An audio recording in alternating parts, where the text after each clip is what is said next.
All right, everybody, here we go. We are back for the quarterfinals bracket and game one, best of 3 series in the Aramec Full Force 3v3 Carbon sponsored tournament presented by Grizzly Wing, hosted by RUI, brought to you here live on OPTV Live.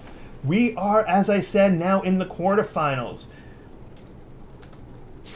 These teams have gone pretty far already, and now it is coming down to the real nitty-gritty. In the top corner area, Team Festive, Present 3, Valinor, Wayway, and Boomhauer. Their opponents down here on the bottom end of the map, Blood's MOFO, B-Boy, Minx, and Mech Black. We are on Thar. Thar is a pretty straightforward map. Coming out from the main base here, you've got this one primary lane that comes all the way through here until you hit this middle power station, which is always a huge source of conflict between these two players. You then can continue on down the road all the way to the primary base of your opponent. You can branch it off to the left-hand side where you run into a single outpost over here. If you come down to this corner on this isolated island is a factory. Come across this side to this other outpost and bam, into the base. Your third lane of attack comes across this side. Stop at this outpost here, but when you hit over here, it is another factory, but this one is attached by the main land by a bridge, so it is not as isolated, but as a consequence, you get one less socket over on here. You then come down to your enemy base here and into the main base itself. That should now be enough of a delay for these two players to avoid any possibilities of cheating, stream cheating of any kind. So let's get this game started here. Opening moves start up right off the bat. Valinor saying, going for mid for broadside. Okay. And, okay, I'm not going to repeat that one that Mech Black said back. But Wayway, Boomhauer, getting it ready to push in over on here. And as you can see, they've got some Necros to go along with it. B-Boys, Minx, Mech Black, all with their mortars. They're going for the same exact approach as last time. But no, they're not going to cheese one of their opponent's factories, opponent's outposts. Instead, they're going to go straight for that mid. As I said, mid, vitally important in this round. And they have not yet secured it. There we go. There's finally the last creep that comes in. A little bit of a delayed action here, but they finally get it. They've got that middle outpost super fast, causing a Wayway goes down in the process, saying oops. And Team Blood's MOFO doing a great job at trying to make sure that they haven't secured that outpost. Meanwhile, up over here, Boomhauer, realizing that that middle outpost is now gone, he's going for both factories.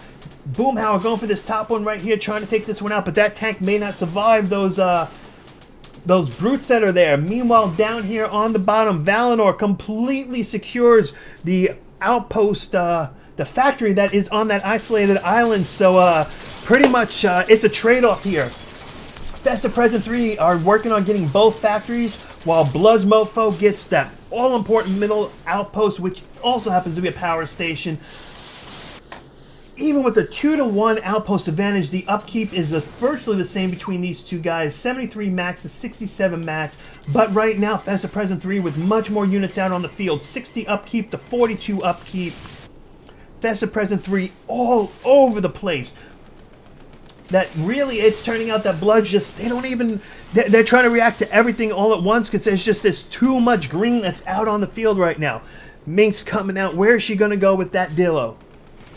She's just going to drop it off right there. Okay, not anything special. Meanwhile, Festive Present 3 pushing in hard. They've got that island. They're going to use that island as like a launching base to try to move in. Valinor using those booster rockets to be able to transport 2 Geminis at level 4 and while also being able to move around quick. So long as he keeps an eye on his energy levels so he doesn't lose those boosters and he doesn't transform, it will give him a huge advantage. But all 3 of Bloods are down here with their tanks and all their missiles blasting around everywhere that they just took all those tanks. That could have been a bane of any other number of players and teams there, and they just completely annihilated out before they can even use it for anything. So Valinor in the process is like, all right, I need a different place. What am I going to do? He drops that Gemini right there on the front door. Minx drops off a Dillo in the process, missiles it out. One shot really gets through. That's about it. Not much of anything. Wei working on securing this top outpost, has done a great job. Tons of tanks out here. It's got really solid control of that factory. It's going to take a massive amount of push to get through. Meanwhile, Minx not wasting any time, putting pressure on the main base, trying to destroy the economy. One moneymaker already down. How many more money? Second moneymaker goes down. Minx, once she realizes that she's got pretty much the entire Festive Present team on her, realizes it's best just to pick up and walk away, get out of there while you still can. But always, any ability to damage your opponent's economy is always a good thing. Forces them to have to rebuild those units, taking up valuable time and resources that could have been used for building up your army instead. Always putting that pressure on. Great way to go. But now we once again have a battle going on between that island factory and this outpost here.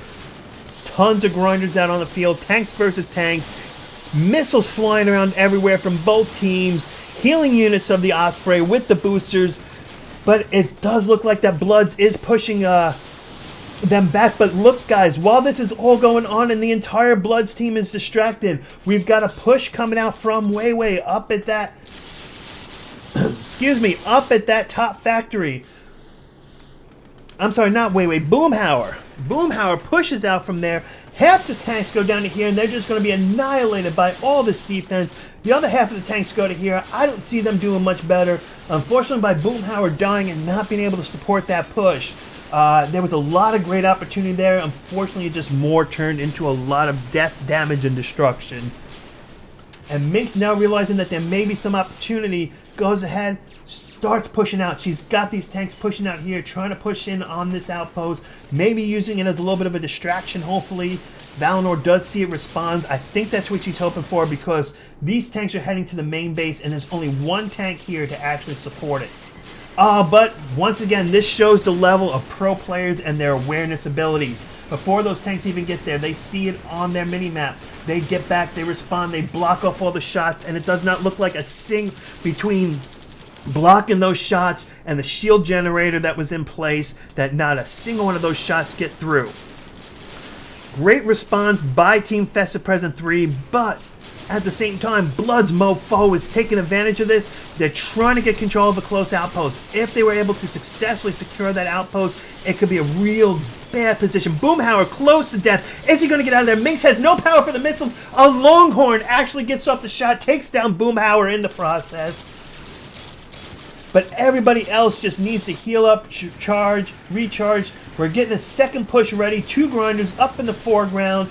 Extra tanks coming in, 3 grinders. Here we go, counter push coming in. Response to that push, those grinders just utterly destroy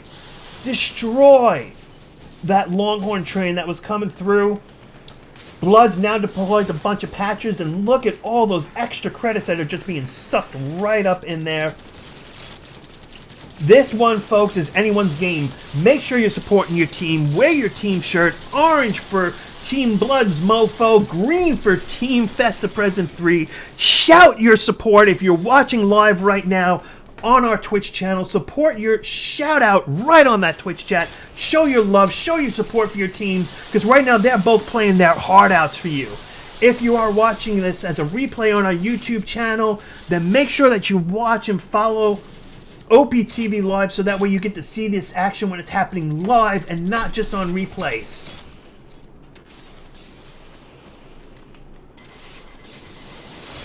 Right now we are getting some pretty solid lines drawn in the sand here. Blood's MOFO with the solid control of this square of the map. Meanwhile, Festive Present 3 have this L-shaped corner here. 4 outposts to 3 outposts. 132 upkeep to 86 upkeep. Clearly Festive Present 3, even without having that power station in the middle, are massively using generators to their advantage. As we can see, we've got money makers, a few generators here, generators here, generators here, and generators here, giving them a massive capability of having a much higher unit count in this battle. 103 unit upkeep out right now on the field for Festive Present 3 versus 86 unit upkeep for Team Blood's MOFO.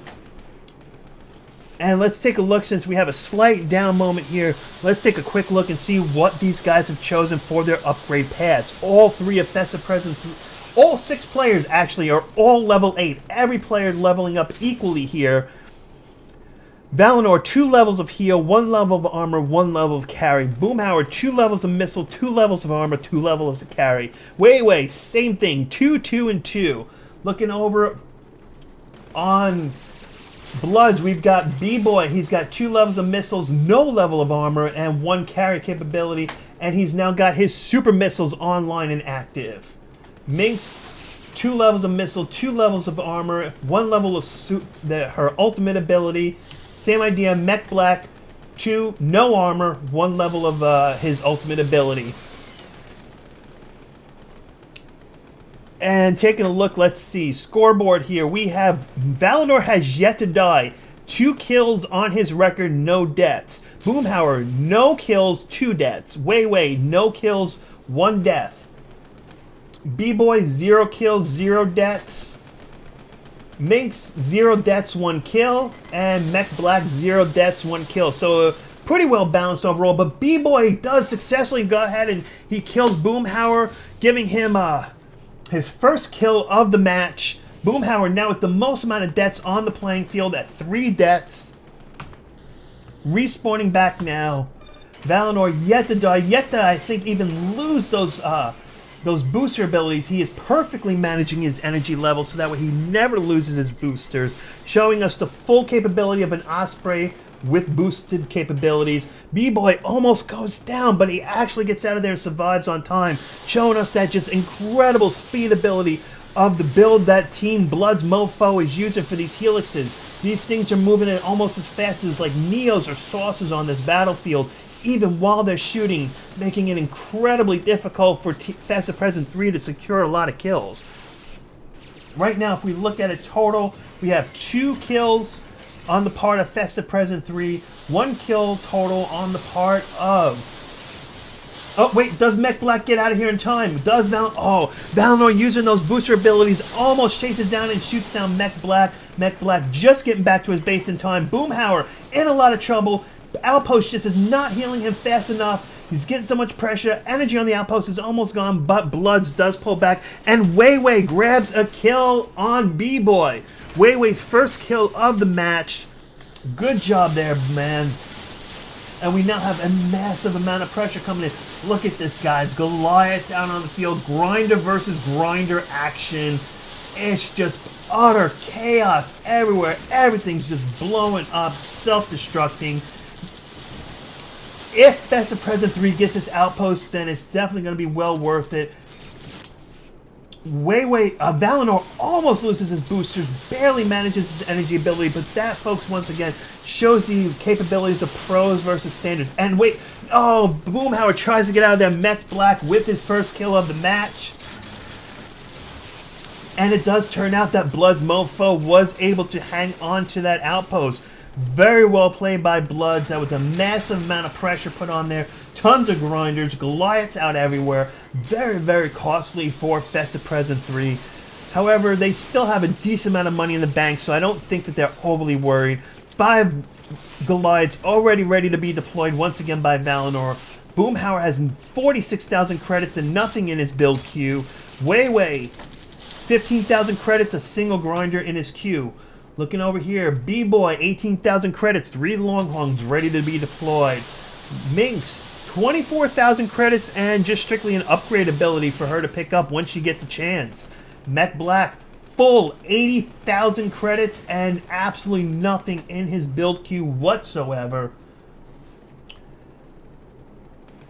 He should at least... This is where you got to be careful, folks. When you're playing, if you're at 80,000 credits, obviously you're not gaining any extra credits. There was what he was saving. Even so, he still could have spent, but he is going to deploy a Devastator. Second Devastator of the match is about to come out onto the battlefield.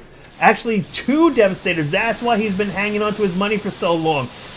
He had a plan with it, folks. We just didn't see what that plan was yet. He was waiting for enough upkeep available so that way he could go ahead and build 2 Devastators. That will be huge when that comes out on the field, because right now there is a tremendous amount of Goliaths. Mech Black in a lot of trouble, and he does go down the Weiwei. Weiwei secures 1 kill. Valinor secures a 2nd kill. 3-on-1 power play advantage. Can B-Boy himself defend this power outpost?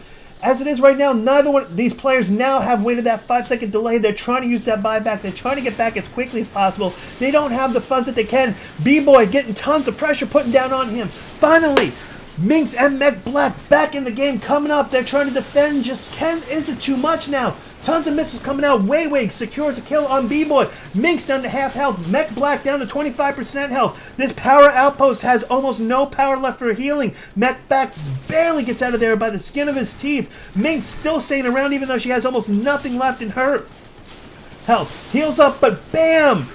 One huge shot from Weiwei. Double kill. Mech Black and Minx all in one pretty much shot. 5 kills for this tournament so far. Valinor with 3 kills. And a huge push. Guys, Devastator on Devastator action right here. And it winds up one Devastator is gone down. Goliaths everywhere. Devastators everywhere. Heavy mines everywhere. Missiles flying everywhere. This is what Air Mech is on about. Cheer on your teams. Festive Present 3, Bloods MOFO, shout that support right now. They need you now more than ever. 2 of 3 Bloods are down. Only Minx is alive. Once again, Festive Present 3 in a power play situation. Boomhauer coming in, trying to take out that Bertha. That Bertha, very, very costly. If Bloods loses it, that will be very, very bad for them. Festive Present 3, finally, after all that push, all that credits, they have secured the middle power station. 163 possible unit upkeep versus 100 for Bloods. 1.5 to 1 ratio between the two. Bloods realizing that they lost control of that. They try to take advantage of where they see an opening. They push down onto this bottom factory. If they can get it, it will be huge because Bloods will no longer... Festive Present 3 will no longer have that 40% build advantage. Build time over Bloods. It will be 20 to 20 and will even things up a little bit. That has been huge throughout this entire match right now, is that Festive Present 3 has maintained control of both factories. Weiwei gets out of there with plenty of safety room to spare, but this is the huge focus on everything right now. Who is going to wind up with this outpost in the end? Brutes are coming out. Mortys are coming out. I think in the end, Festive Present 3 is in fact going to hold on to this factory and maintain their 40% build speed advantage, giving them just a huge, huge position right now over Bloods MOFO. They have the power station and they have both factories. 40% build reduction, higher unit cap, 146 units out to 58, 3-to-1 advantage. Do Festive Present 3 take this opportunity to push in now and see what they can do, or do they still want more map control first? We've got some units rolling out from the base. We see green dots coming everywhere. Seekers coming in from this side here. Goliaths coming down this train right here. Devastators coming out from this end. Where is everybody going? We've got units going a little bit of everywhere. Ratchets down on the field just getting chewed up by these grinders.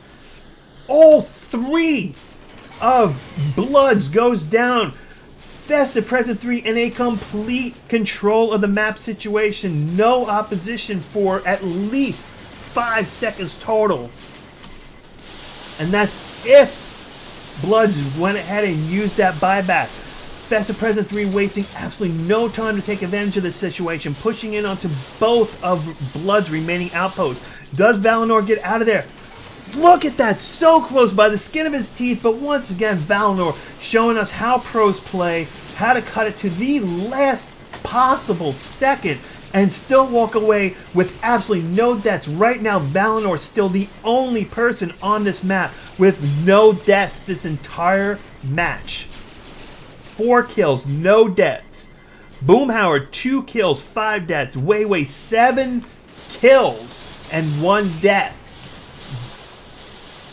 Bloods MOFO now in imminent danger. 10 seconds left before fortress damage comes into play. B-Boy, 2 kills, 4 deaths. Minx, 0 kills, 5 deaths. Mech Black, 1 kill, 6 deaths.